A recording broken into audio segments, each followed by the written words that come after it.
Kia ora koutou katoa, e mihi nui ki a koutou. It's very nice to be here giving this presentation to you. A bit about me. I live in Dunedin, I'm 39 years old, my daughter attends high school there and my husband studies finance at the university. I was born and raised in Palmerston North to a working class Māori family. My dad was a labourer his whole life. My mum was living independently at age 14. We were a very poor family in Palmerston at that time.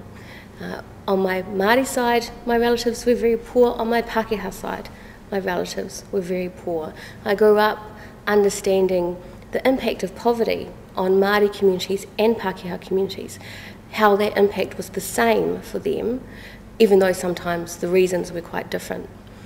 As a result, my activism led me very much towards working with Māori tino rangatiratanga movements, but also with Pākehā, particularly young Pākehā, who were trying to find ways to change the system that had disenfranchised them just as much as it had disenfranchised others.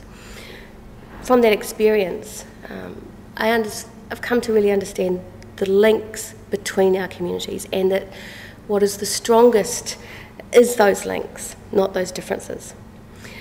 Since that time, I've trained as a lawyer. I've been a resource management lawyer. I work for Simpson Grierson with the business community, with local authorities, with community groups on their resource management issues. And in 2002, I became a Green Party MP. And for the last 7 years, it has been a real joy doing that work, that service for the Greens. Why should people continue to vote for the Green Party? What makes us relevant? Our solutions to the twin crises of climate change and the economic recession have never been as important as they are right now. Over the last election, we grew our support significantly. Yeah, people didn't actually necessarily vote for us on the day, but they were accessible to our message because we were talking about the real economy, we were talking about their back pockets, and we had the solutions to their real concerns, their environmental concerns and their financial and family concerns. The community will continue to be accessible to our messages that deal with those very real issues over the coming years and over the difficult times of the recession. As long as we refuse to box them in, we refuse to constrain or define that community by dichotomies, Māori, Pākehā, rich and poor, boss, worker, left, right. By talking in those kinds of terms, we make ourselves inaccessible to those people, when in fact we can talk about our solutions that will work for everyone. And that is the strength of the Green Party.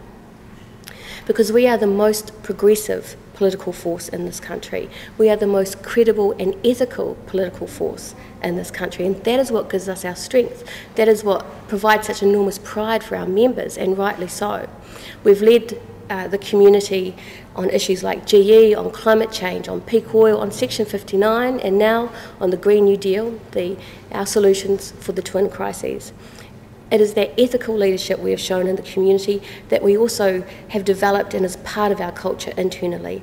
And I'm very proud that we have that ethical leadership inside our party, that the Green Way is a new and different kind of politics, that we support the community in their understanding that it is sustainability and fairness together that will provide the solutions that they seek, that the Green Party seeks to decentralise power and not to concentrate it like old political movements have done.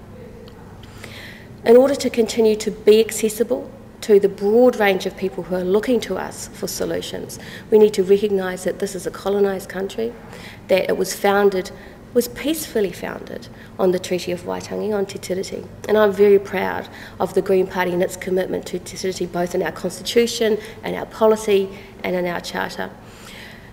That relationship, that recognition, the tūhau waka that we have talked about in the past, is about building a relationship between the Greens and iwi and hapu, because that is where the treaty power sits with iwi and hapu. And we've done that with settlements, with our concern around Māori representation, with a whole lot of the range of issues that our party has progressed, including issues like housing, like health, like transport.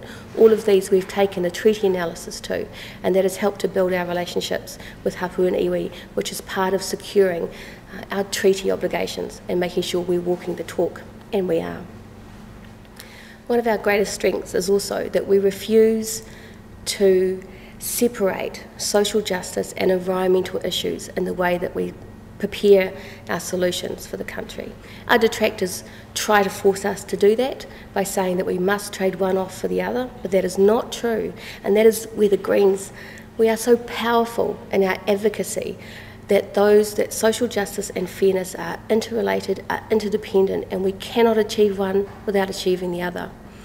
So the idea of a dichotomy in environmental issues and social issues doesn't really exist, and we must continue to put our solutions for both of those issues out into the public. And I believe the public is much more aware of their interdependence and that they are coming around to our view as long as we keep on staying on message and talking about those issues. The key area where I think we can make a running on that interdependence is around dealing with the financial crisis, and I've talked about that a little bit already. The issues around the financial crisis and the impact it will have on the most vulnerable, but also on the middle classes, is very real for those people.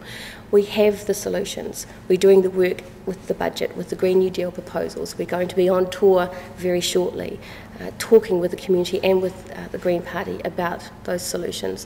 We're going to develop a much broader set of solutions around education, for example, which is an important part of providing support for those who are out of work and for young people who are coming out of school and will not be able to go into jobs because the jobs just aren't there.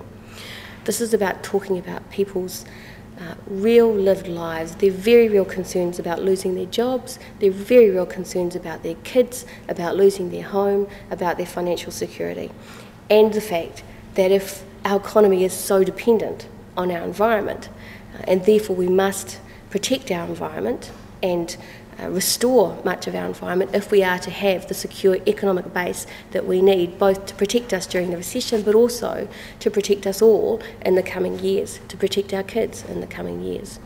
That's one of the key issues for the Greens, and we must stay on message with that over the next few years. In terms of media, again, I think it is very much the same issue.